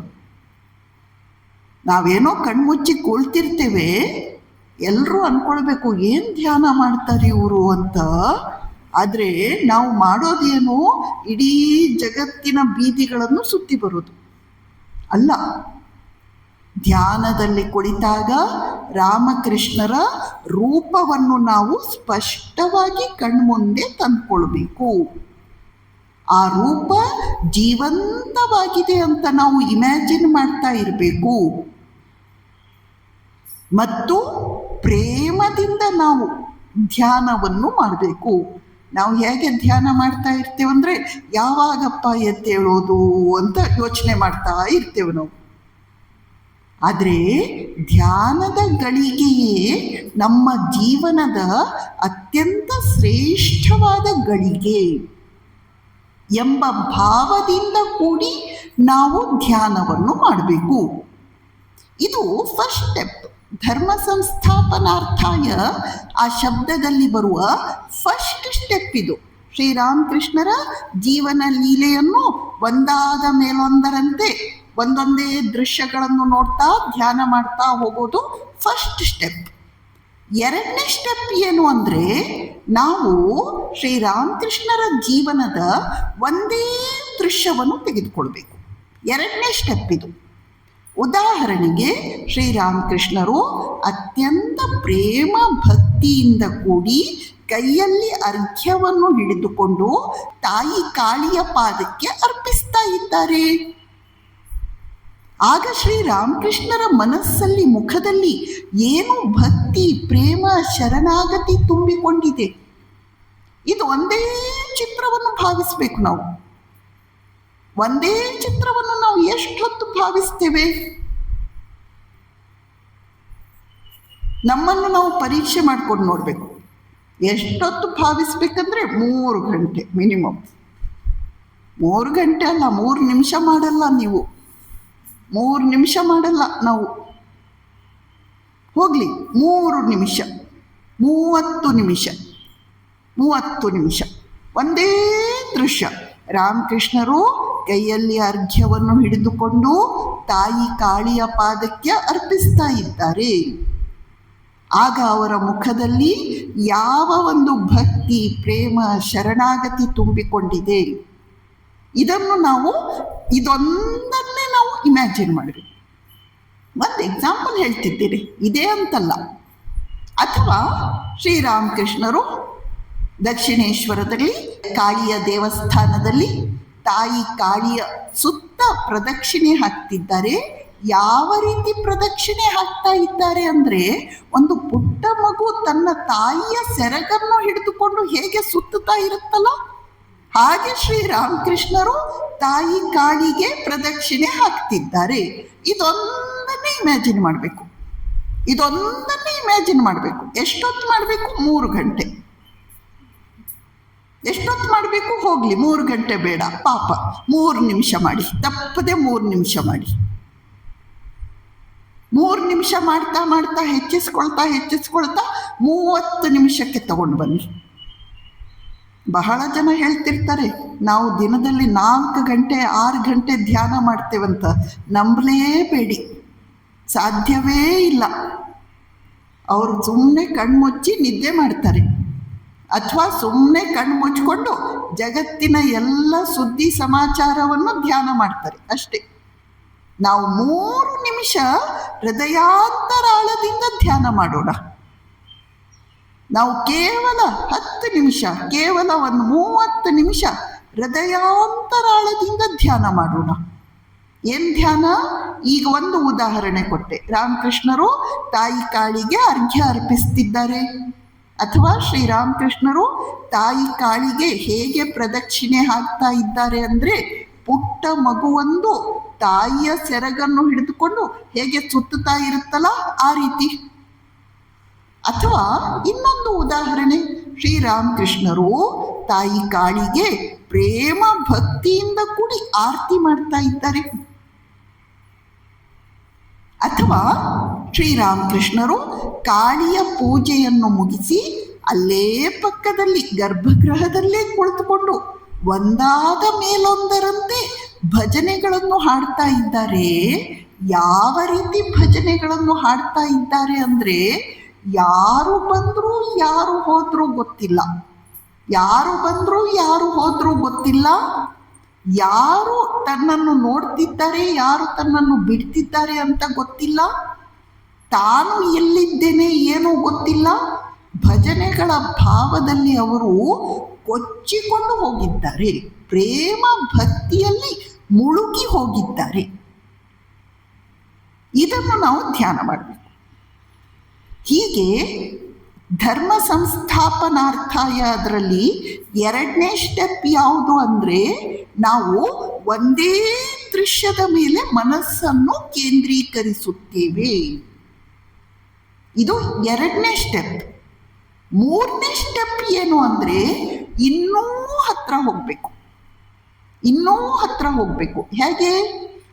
ಶ್ರೀರಾಮಕೃಷ್ಣರು ಪೂಜೆ ಮಾಡೋದು, ಅರ್ಘ್ಯ ಅರ್ಪಿಸೋದು, ಆರತಿ ಮಾಡೋದು, ಪ್ರದಕ್ಷಿಣೆ ಹಾಕೋದು ಅದೆಲ್ಲ ಕರಗಿ ಹೋಯಿತು. ಈಗ ಕೇವಲ ಶ್ರೀರಾಮಕೃಷ್ಣರ ಶ್ರೀರೂಪ, ಕೇವಲ ಶ್ರೀರಾಮಕೃಷ್ಣರ ಪಾದಗಳು ಅಷ್ಟೇ. ಭವಸಾಗರವನ್ನು ದಾಟಿಸುವ ಆ ನಾವೆಯಂತಿರುವ ಪಾದಗಳು, ಅಥವಾ ಕೇವಲ ಶ್ರೀರಾಮಕೃಷ್ಣರ ಮುಖ, ದಿವ್ಯ ಮಂದಹಾಸದಿಂದ ಕೂಡಿದ ಮುಖ. ಆ ಫೋಟೋದಲ್ಲಿದೆ ನೋಡಿ, ಕೇವಲ ಮುಖ. ಆ ಮುಖ ಹೇಗೆ ಎದ್ದು ಕಾಣುತ್ತೆ ನೋಡಿ, ಕೇವಲ ದಿವ್ಯವಾದ ಮಂದಹಾಸದಿಂದ ಕೂಡಿದ ಮುಖ. ಅಥವಾ ಪ್ರೇಮಪೂರ್ಣವಾದ ಅವರ ದೃಷ್ಟಿ, ಅವರ ಕಣ್ಣುಗಳಲ್ಲಿ ಕರುಣೆ ಪ್ರೇಮ ತುಂಬಿಕೊಂಡಿದೆ. ಅಂತಹ ಪ್ರೇಮಪೂರ್ಣವಾದ ದೃಷ್ಟಿ. ಎಷ್ಟರ ಮಟ್ಟಿಗೆ ನಾವು ಶ್ರೀರಾಮಕೃಷ್ಣರ ಮುಖವನ್ನೇ ಅಥವಾ ಪಾದಗಳನ್ನೇ ಧ್ಯಾನಿಸಬೇಕು ಅಂದರೆ, ನಾನು ಯಾರು, ನಾನು ಎಲ್ಲಿದ್ದೇನೆ, ಏನು ಮಾಡ್ತಿದ್ದೇನೆ, ನಾನು ಧ್ಯಾನ ಮಾಡ್ತಿದ್ದೇನೆ, ಇದೂ ಮರ್ತು ಹೋಗ್ಬೇಕು. ನಾನು ಕರಗಿ ಕೇವಲ ಶ್ರೀರಾಮಕೃಷ್ಣರ ಪಾದಗಳು, ಕೇವಲ ಶ್ರೀರಾಮಕೃಷ್ಣರ ಮಂದಹಾಸ, ಕೇವಲ ಶ್ರೀರಾಮಕೃಷ್ಣರ ಆ ಕರುಣೆಯಿಂದ ತುಂಬಿದ ಕಣ್ಣುಗಳು, ಪ್ರೇಮಪೂರ್ಣ ಕಣ್ಣುಗಳು. ಇದು ಧ್ಯಾನದಲ್ಲಿ 3ನೆಯ ಸ್ಟೆಪ್. ಹೀಗೆ ಧರ್ಮ ಸಂಸ್ಥಾಪನಾರ್ಥಾಯ ಅಂತ ಶ್ರೀಕೃಷ್ಣ ಹೇಳಿದಾಗ ಭಗವಂತ ಅವತರಿಸಿ ಬಂದು ಸರ್ವಶ್ರೇಷ್ಠವಾದ ಜೀವನವನ್ನು ಬದುಕಿ ಹೋಗ್ತಾನೆ. ಆ ಜೀವನ ಯಾಕೆ ಅಂದರೆ, ನೀವು ಧ್ಯಾನ ಮಾಡಬೇಕದನ್ನು. ನಾವು ನೀವು ಅದನ್ನು ಧ್ಯಾನ ಮಾಡುವುದರ ಮೂಲಕ ನಮ್ಮ ಒಳಗೆ ಒಂದು ಭಾವರಾಜ್ಯ ಅಂತ ನಿರ್ಮಾಣ ಆಗುತ್ತೆ. ಆ ಭಾವರಾಜ್ಯದಲ್ಲಿ ನಾವು ಭಗವಂತನ ಜೊತೆ ವಿಲಾಸಿಸುತ್ತೇವೆ. ಆಗ ನಮಗೆ ಪರಿಪೂರ್ಣ ಶಾಂತಿ, ನೆಮ್ಮದಿ, ಅದರಿಂದ ಮೋಕ್ಷ. ಇಲ್ಲಿ ನಾವು ಒಂದು ವಿಷಯವನ್ನು ಅರ್ಥ ಮಾಡ್ಕೊಳ್ಬೇಕು. ಒಂದು ಪುಟ್ಟ ಮಗು ಇರುತ್ತೆ, ಆ ಮಗು ನಮ್ಮ ಹತ್ರ ಮಾತಾಡಲ್ಲ, ಆದರೆ ನಾವೇ ಅದ್ರ ಹತ್ರ ಮಾತನಾಡ್ತೇವಲ್ವಾ. ಆ ಮಗು ಹತ್ರ ಮಾತನಾಡಿದಾಗ ನಮ್ಗೆ ಎಷ್ಟು ಸಂತೋಷ, ಆನಂದ ಸಿಗುತ್ತಲ್ವಾ. ಆ ಮಗು ನಮ್ಮನ್ನು ಪ್ರೀತಿಸುತ್ತೋ ಇಲ್ಲ ಗೊತ್ತಿಲ್ಲ, ಪಾಪ ಅದು ಅಷ್ಟು ಪುಟ್ಟಿದೆ, ಅದಕ್ಕೆ ಪ್ರೀತಿಸೋದು ಗೊತ್ತಿದೆಯೋ ಇಲ್ವೋ ಗೊತ್ತಿಲ್ಲ. ಆದರೆ ನಾವು ಆ ಮಗುವನ್ನು ಪ್ರೀತಿಸಿದಾಗ ನಮಗೆ ಸಂತೋಷ ಆಗುತ್ತಲ್ಲ, ನಮ್ಗೆ ಆನಂದ ಆಗುತ್ತಲ್ಲ. ಹಾಗೆಯೇ ಈಗ ಭಗವಂತ ನಮ್ಮ ಹತ್ರ ಮಾತಾಡಲ್ಲ, ನಾವು ಅವನ ಹತ್ರ ಮಾತಾಡ್ತಾನೇ ಇರಬೇಕು. ಹೇಗೂ ನಮ್ಗೆ ಮಾತಾಡೋದು ಇಷ್ಟ ತಾನೆ, ಹೇಗೂ ನಾವು ಅಕ್ಕಪಕ್ಕದವರನ್ನು ಮಾತನಾಡಿ ಗೋಳು ಹೊಯ್ದುಕೊಳ್ತಾ ಇರ್ತೀವಲ್ವಾ. ಅದ್ರ ಬದಲು ಭಗವಂತನ ಜೊತೆ ನಾವೀಗ ಮಾತನಾಡಬೇಕು. ಹೇಗೆ ಒಂದು ಪುಟ್ಟ ಮಗು ಅದ್ರ ಹತ್ರ ನಾವು ಮಾತಾಡ್ತೇವೆ, ಅದು ನಮ್ಮ ಹತ್ರ ಮಾತನಾಡದಿದ್ರೂ ನಾವು ಮಾತಾಡ್ತಾನೇ ಇರ್ತೀವಿ ಅದ್ರ ಹತ್ರ. ಮತ್ತು ಹಾಗೆ ಮಾತನಾಡಿದಾಗ ನಮ್ಗೆ ಎಷ್ಟು ಸಂತೋಷ ಸಿಗತ್ತೆ. ಹಾಗೇನೆ ಇವತ್ತು ಭಗವಂತ ನಮ್ಮ ಹತ್ರ ಮಾತಾಡದಿದ್ರೂ ನಾವು ಅವನ ಹತ್ರ ಮಾತಾಡಬೇಕು. ಆಗ ನಮಗೆ ದಿನ ಹೆಚ್ಚು ಸಂತೋಷ ಸಿಗುತ್ತೆ. ನಾಳೆ ಒಂದು ದಿನ ಬರುತ್ತೆ, ಆಗ ಅವನು ನಮ್ಮ ಹತ್ರ ಮಾತನಾಡ್ತಾನೆ. ನಾಳೆ ಒಂದು ದಿನ ಬರುತ್ತೆ, ಆಗ ಅವನು ನಮ್ಮ ಹತ್ರ ಮಾತಾಡ್ತಾನೆ. ಹೇಗೆ ಮಗು, ನಾವು ಅದ್ರ ಹತ್ರ ಮಾತಾಡಿ ಅದು 1.5 ವರ್ಷಕ್ಕೆ 1.25 ವರ್ಷಕ್ಕೆ ನಮ್ಮ ಹತ್ರ ಮಾತನಾಡ್ತೇವೆ ಮಗು. ಹಾಗೆ ಭಗವಂತ ನಮ್ಮ ಹತ್ರ ಮಾತನಾಡ್ತಾನೆ. ನಿಜವಾಗಿ ಹೇಳಬೇಕಾ, ನಾವು ಭಗವಂತನನ್ನು ಎಷ್ಟು ಪ್ರೀತಿಸ್ತೇವಲ್ಲ, ಅದಕ್ಕಿಂತ ಹೆಚ್ಚು ಅವನು ನಮ್ಮನ್ನು ಪ್ರೀತಿಸ್ತಾನೆ. ನಾವು ಭಗವಂತನನ್ನು ಎಷ್ಟು ಪ್ರೀತಿಸುತ್ತೇವೆಯೋ ಅದಕ್ಕಿಂತ ಹೆಚ್ಚು ಭಗವಂತ ನಮ್ಮನ್ನು ಅಪಾರವಾಗಿ ಪ್ರೀತಿಸ್ತಾನೆ. ನಾವು ಮೂರ್ಖರು, ನಮಗೆ ಅದನ್ನು ಗುರುತಿಸುವ ಸೂಕ್ಷ್ಮತೆ ಇಲ್ಲ, ಅದನ್ನು ಅರ್ಥ ಮಾಡಿಕೊಳ್ಳುವ ಸೂಕ್ಷ್ಮತೆ ನಮ್ಮಲ್ಲಿ ಇಲ್ಲ. ಅದಕ್ಕೆ ನಮಗೆ ಭಗವಂತ ನಮ್ಮನ್ನು ಪ್ರೀತಿಸ್ತಾ ಇರೋದು ಗೊತ್ತಾಗ್ತಾ ಇಲ್ಲ. ನಿಜವಾಗಿ ಹೇಳಬೇಕಾ, ಭಗವಂತ ನಮ್ಮನ್ನು ಬಿಟ್ಟು ಇರಲ್ಲ ಅಂತೆ. ಭಕ್ತರನ್ನು ಬಿಟ್ಟು ಅವನಿಗೆ ಇರಲಿಕ್ಕೆ ಆಗಲ್ವಂತೆ. ಶ್ರೀರಾಮಕೃಷ್ಣರು ಉದಾಹರಣೆ ಕೊಡ್ತಾರೆ, ಹೇಗೆ ಒಂದು ಹಸು ತನ್ನ ಕರುವಿನ ಹಿಂದೆ ಓಡುತ್ತೋ ಹಾಗೆ ಭಗವಂತ ನಮ್ಮ ಹಿಂದೆ ಬರ್ತಾನಂತೆ. ನೋಡಿ, ಅವನಿಗೆ ನಮ್ಮೆಲ್ಲರ ಮೇಲೆ ಎಷ್ಟು ಪ್ರೇಮ. ನಾವು ಅವನನ್ನು ಬಿಟ್ಟು ಹೋಗಿ ಜಗತ್ತಿನ ಸಂತೆಯಲ್ಲಿ ಹೋಗಿ ಒದೆ ತಿಂದು ಏಟು ತಿಂದು ದುಃಖಿಸ್ತಾ ಇರ್ತೇವೆ. ಆದರೆ ನಾವು ಸ್ವಲ್ಪ ತಿರುಗಿ ನೋಡಿದರೆ ಭಗವಂತನೇ ನಮ್ಮ ಹಿಂದೆ ಓಡಿ ಬರ್ತಿದ್ದಾನಂತೆ. ಹೇಗೆ ಹಸು ತನ್ನ ಕರುವಿನ ಹಿಂದೆ ಓಡಿ ಹೋಗುತ್ತೋ ಹಾಗೆ ಭಗವಂತ ನಮ್ಮ ಹಿಂದೆ ಓಡಿ ಬರ್ತಿದ್ದಾನಂತೆ. ಶ್ರೀರಾಮಕೃಷ್ಣರು ಹೇಳುತ್ತಾರೆ, ನಾವು ಅವನ ಹತ್ರ ಒಂದು ಹೆಜ್ಜೆ ಇಟ್ಟರೆ ಸಾಕಂತೆ.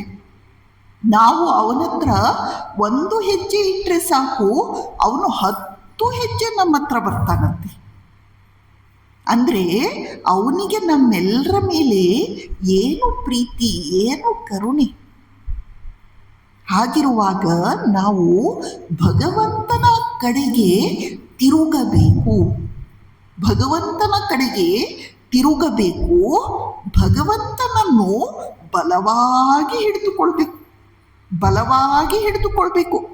ಶ್ರೀರಾಮಕೃಷ್ಣರು ಉದಾಹರಣೆ ಕೊಡ್ತಾರೆ, ಚಿಕ್ಕ ಮಕ್ಕಳು ಆಟ ಆಡ್ತಾ ಇರ್ತಾರೆ. ಆಟ ಆಡುವಾಗ ಅವ್ರು ಏನು ಮಾಡ್ತಾರೆ, ಒಂದು ಕಂಬವನ್ನು ಗಟ್ಟಿಯಾಗಿ ಹಿಡಿದುಕೊಂಡು ಸುತ್ತುತ್ತಾನೆ ಇರ್ತಾರೆ. ಇವೆಲ್ಲ ಹಳೆ ಕಾಲದ ಆಟಗಳು, ಇವಾಗ ಇಂಥ ಆಟ ಎಲ್ಲ ಇಲ್ಲ. ಹಳೆ ಕಾಲದಲ್ಲಿ ಮನೆಯಲ್ಲಿ ದೇವಸ್ಥಾನದಲ್ಲಿ ಬಹಳ ಕಂಬಗಳು ಇರ್ತಾ ಇದ್ವು. ಮಕ್ಕಳು, ಚಿಕ್ಕ ಮಕ್ಕಳು, ಅವ್ರ ಎಂಟರ್ಟೈನ್ಮೆಂಟ್ ಏನು, ಅವರ ಆಟ ಏನು ಅಂದರೆ ಕಂಬ ಹಿಡ್ಕೊಳ್ಳೋದು, ಜೋರಾಗಿ ಸುತ್ತೋದು. ಶ್ರೀರಾಮಕೃಷ್ಣರು ಹೇಳ್ತಾರೆ, ಮಗು ಎಲ್ಲಿಯ ತನಕ ಕಂಬವನ್ನು ಹಿಡಿದುಕೊಂಡಿರುತ್ತೋ ಅಲ್ಲಿಯ ತನಕ ಅದು ಎಷ್ಟೇ ಜೋರಾಗಿ ಸುತ್ತಿದರೂ ಬೀಳುವ ಸಂಭವ ಇಲ್ಲ. ಹಾಗೆಯೇ ನೀವು ಭಗವಂತ ಅನ್ನುವ ಕಂಬವನ್ನು ಬಲವಾಗಿ ಹಿಡಿದುಕೊಳ್ಬೇಕು. ಆಮೇಲೆ ಜಗತ್ತಲ್ಲಿ ಎಷ್ಟು ಬೇಕಿದ್ರೂ ಸುತ್ತಿ, ಏನು ಬೀಳುವ ಅಪಾಯ ಇಲ್ಲ. ಆದರೆ ಕೈ ಬಿಟ್ಟರೆ ಏನಾಗುತ್ತೆ? ಅಷ್ಟು ಜೋರಾಗಿ ಸುತ್ತುತ್ತಾ ಇರ್ತೇವೆ, ಕೈ ಬಿಟ್ವಿ ಅಂದರೆ ಏನಾಗುತ್ತೆ? ಆದ್ದರಿಂದ ಭಗವಂತನ ಪಾದ ಪದ್ಮಗಳನ್ನು ಬಲವಾಗಿ ಹಿಡಿದುಕೊಳ್ಬೇಕು.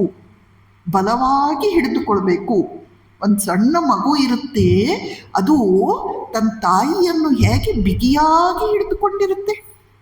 ನೋಡಿದ್ದೀರಾ ಚಿತ್ರ, ಆ ದೃಶ್ಯ ನೋಡಿದ್ದೀರಾ? ಆ ಮಗು ತಾಯಿಯನ್ನು ಹೇಗೆ ಬಿಗಿಯಾಗಿ ಹಿಡಿದುಕೊಂಡಿರುತ್ತೆ. ಅದನ್ನು ಬಿಟ್ಟು ಅದಕ್ಕೆ ಇನ್ನೊಂದು ಗೊತ್ತಿಲ್ಲ ಮಗುಗೆ. ನನ್ನ ಅಮ್ಮ ಇದ್ದಾಳೆ ಅನ್ನೋದನ್ನು ಬಿಟ್ಟು ಆ ಮಗುಗೆ ಇನ್ನೊಂದು ಗೊತ್ತಿಲ್ಲ. ಹಾಗೆಯೇ ನಾವು ಭಗವಂತನನ್ನು ಬಿಗಿಯಾಗಿ ಹಿಡಿದುಕೊಳ್ಬೇಕು. ಒಂದು ಶಬ್ದ ಬರುತ್ತೆ, practising the presence of God. ಹಾಗಂದ್ರೇನು? ಯಾವಾಗಲೂ ನಾವು ಭಗವತ್ ಸಾನ್ನಿಧ್ಯವನ್ನು ಅಭ್ಯಾಸ ಮಾಡ್ತಾ ಇರಬೇಕು. ನಾನು ಮಾತನಾಡ್ತಿದ್ರೆ ಅವನು ಕೇಳಿಸ್ಕೊಳ್ತಿದ್ದಾನೆ, ನಾನು ಮೌನವಾಗಿದ್ದಾಗ ಅವನು ಮಾತನಾಡ್ತಿದ್ದಾನೆ, ನಾನು ನಡೆದಾಡುವಾಗ ಅವನು ನನ್ನ ಕೈ ಹಿಡಿದು ನಡೀತಾ ಇದ್ದಾನೆ, ನಾನು ಕೆಲಸ ಕಾರ್ಯ ಮಾಡುವಾಗ ಅವನು ನನ್ನ ಜೊತೆ ಸೇರ್ಕೊಂಡಿದ್ದಾನೆ. ಹೀಗೆ ಧ್ಯಾನದ ಅವಧಿಯಲ್ಲಿ ಮಾತ್ರ ಅಲ್ಲ, ದಿನದ 24 ಗಂಟೆ ನಾನು ಅವನ ಜೊತೆ, ಅವನು ನನ್ನ ಜೊತೆ, ನಾನು ಅವನ ಜೊತೆ, ಅವನು ನನ್ನ ಜೊತೆ. ಇದನ್ನು ಸ್ವಲ್ಪ ನಾವು ಇಮ್ಯಾಜಿನ್ ಮಾಡಬೇಕು. ಹೆಚ್ಚು ಕಷ್ಟ ಇಲ್ಲ, ಸ್ವಲ್ಪ ಇಮ್ಯಾಜಿನ್ ಮಾಡಬೇಕು. ಹೀಗೆ ಮಾಡ್ತಾ ಮಾಡ್ತಾ ನಮ್ಮ ಜೀವನದಲ್ಲಿ ಶಾಂತಿ, ಆನಂದ, ತೃಪ್ತಿ ಅಷ್ಟೇ ಅಲ್ಲ, ಮೋಕ್ಷ ಸುಖ ಸಾಧ್ಯ ಆಗುತ್ತೆ. ಭಗವಂತನ ಧರ್ಮ ಸಂಸ್ಥಾಪನಾರ್ಥಾಯ ಕಾರ್ಯ ಹೀಗೆ ವ್ಯಕ್ತಿಯ ಭಾವರಾಜ್ಯದಲ್ಲಿ ಭಗವಂತ ತುಂಬಿಕೊಳ್ಳುವುದರ ಮೂಲಕ ಉಂಟಾಗತ್ತೆ. ಶ್ರೀರಾಮಕೃಷ್ಣರು ಕೊನೆ ಹಂತಕ್ಕೆ ಬರ್ತಿದ್ದೇನೆ, ಸದ್ಯ ಮುಗಿಯುತ್ತಲ್ಲ ಅಂತ ಸಂತೋಷ ಆಗುತ್ತೆ ಕೆಲವರಿಗೆ, ಅದಕ್ಕೆ ಈ ವಾಕ್ಯ ಹೇಳ್ತಾ ಇದ್ದೇನೆ. ಕೊನೆಯ ಹಂತಕ್ಕೆ ಬರ್ತಾ ಇದ್ದೇನೆ. ಶ್ರೀರಾಮಕೃಷ್ಣರು ಹೇಳ್ತಾರೆ, ಏಖಾನೇ ಚಿಂತಾ ಕೊರೋ. ಮಾಸ್ಟರ್ ಹತ್ರ ಹೇಳ್ತಾರೆ, ಏಖಾನೇ ಚಿಂತಾ ಕೊರೋ, ನನ್ನ ಚಿಂತೆಯನ್ನು ಮಾಡು. ಚಿಂತೆ ಅಂದರೆ ಚಿಂತನೆ, ಅಂದರೆ ನನ್ನನ್ನು ಸ್ಮರಿಸು, ನನ್ನನ್ನು ನೆನಪಿಸಿಕೋ. ನನ್ನನ್ನು ಚಿಂತನೆ ಮಾಡಿದರೆ ಏನಾಗುತ್ತೆ? ಶ್ರೀರಾಮಕೃಷ್ಣರು ಹೇಳ್ತಾರೆ, ಯಾವ ರೀತಿ ತಂದೆಯ ಆಸ್ತಿ ಮಕ್ಕಳ ಹೆಸರಿಗೆ ಬರೆಯಲ್ಪಡುತ್ತೆ, ಮಕ್ಕಳು ಅದಕ್ಕಾಗಿ ಹೊಸದಾಗಿ ಏನನ್ನೂ ಮಾಡಬೇಕಾಗಿಲ್ಲ, ತಾಯಿ ತಂದೆಯರ ಆಸ್ತಿ ಮಕ್ಕಳಿಗೆ ಬಂದೇ ಬರುತ್ತೆ.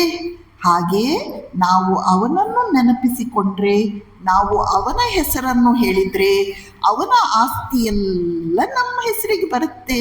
ನೋಡಿ ಎಷ್ಟು ಚೆನ್ನಾಗಿದೆ. ಆಸ್ತಿ ಬರುತ್ತೆ ಅಂದರೆ ಎಲ್ಲರ ಕಿವಿ ಚುರುಕಾಗುತ್ತೆ ಸ್ವಲ್ಪ. ಹಾಗಾದರೆ ನಾವು ಅವನನ್ನು ಧ್ಯಾನ ಮಾಡೋಣ, ಅವನ ಆಸ್ತಿಯೆಲ್ಲ ನಮ್ಮ ಹೆಸರಿಗೆ ಬರುತ್ತಲ್ವ. ಏನದು ಅವನ ಆಸ್ತಿ? ಅವನ ಆಸ್ತಿ ಯಾವುದು ಅಂದರೆ ಜ್ಞಾನ, ಭಕ್ತಿ, ವಿವೇಕ, ವೈರಾಗ್ಯ, ಶಾಂತಿ, ಪ್ರೇಮ, ಮೋಕ್ಷ, ಸಮಾಧಿ, ಇದೆಲ್ಲ ಅವನ ಆಸ್ತಿ ಅಂತೆ. ಅವನ ಆಸ್ತಿ ನಮ್ಮ ಹೆಸರಿಗೆ ಬರಿಬೇಕಾ ಬೇಡವಾ? ಅವನ ಆಸ್ತಿಯನ್ನೆಲ್ಲ ನಾವು ಪಡ್ಕೊಳ್ಬೇಕಾ ಬೇಡವಾ? ಪಡ್ಕೊಳ್ಬೇಕಾದ್ರೆ ಅವನ ಧ್ಯಾನ, ಅವನ ಸ್ಮರಣೆ, ಅವನನ್ನು ಬಿಗಿಯಾಗಿ ಹಿಡಿದುಕೊಳ್ಳುವುದು, ಇದೇ ಮುಖ್ಯ. ಆದ್ದರಿಂದ ಇವತ್ತು ನಾವು ಶ್ರೀಮದ್ ಭಗವದ್ಗೀತೆಯ ಅನರ್ಘ್ಯ ರತ್ನಗಳು ಎಂಬ ಶೀರ್ಷಿಕೆಯಲ್ಲಿ ಕೇವಲ 2 ಶಬ್ದ ನೋಡಿದ್ದು ನಾವು. ಏನು ಬಹಳ ಅಂತ ಅನ್ನಿಸ್ಬಿಡ್ತಾ ನಿಮಗೆ? ಏನು ಕಥೆ, ಬಹಳ ಆಯಿತು ಅಂತ ಅನ್ನಿಸ್ತಾ? ನಾವು 2 ಶಬ್ದ ನೋಡಿದ್ದು. ಮೊದಲನೇ ಶಬ್ದ ಯಾವುದು? ಆತ್ಮವಾನ್. 2ನೇ ಶಬ್ದ ಯಾವುದು? ಧರ್ಮ ಸಂಸ್ಥಾಪನೆ.